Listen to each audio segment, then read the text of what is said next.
ito ay rated SPG, striktong patnubay at gabay ng magulang ang kailangan. Bagamat naniwala agad ang pamilya Montenegro sa mga sinabi ni Olivia tungkol sa pagtataksil ng mga gerero, iba ang naging pakiramdam ni Tanggol. Hindi siya agad nagtiwala. Sa dami ng kanyang naranasan, natuto na siyang wag basta-basta maniwala sa matatamis na salita. Para sa kanya, si Olivia ay isang taong may tinatagong motibo. Alam niyang hindi ito basta tumutulong, may kapalit ito. Gayunpaman, napapayag din si Tanggol na tumakbo bilang vice mayor ni Olivia. Pinilit niyang kumbinsin ang sarili na baka naman totoo ang sinasabi nito. Pero sa kabila ng lahat, may alinlangan pa rin siya. Hindi buo ang loob niya. Kahit ngumiti si Olivia at magpakitang gilas, hindi siya mapanatag. Para kay Tanggol, mas mainam nang magduda kaysa magsisi sa huli. Alam ni Tanggol kung anong klaseng tao ang tulad ni Olivia.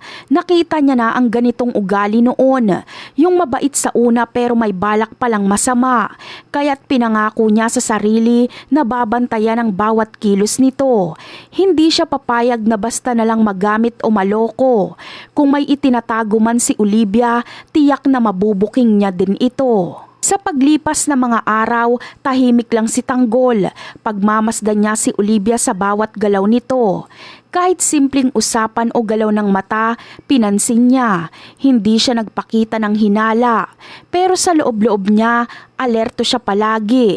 Lalo na tuwing may kausap si Olivia sa telepono o kapag bigla itong nawawala. Hanggang isang araw, sa isang hindi inaasahang pagkakataon, napadaan si Tanggol sa silid na malapit sa opisina ni Olivia. Nakabukas ng kaunti ang pinto. At doon ay narinig niya ang tinig ni Olivia na may kausap sa telepono. Tahimik siyang nakinig at laking gulat niya sa narinig. May plano pala itong laban sa mga Montenegro. Isang planong tiyak na makakasira sa kanilang pamilya. Nang matapos ang usapan, mabilis na umalis si Tanggol. Alam niyang kailangan niya itong ipaalam sa kanyang pamilya. Hindi na siya nagduda. Ngayon ay sigurado na siya. Traidor si Olivia.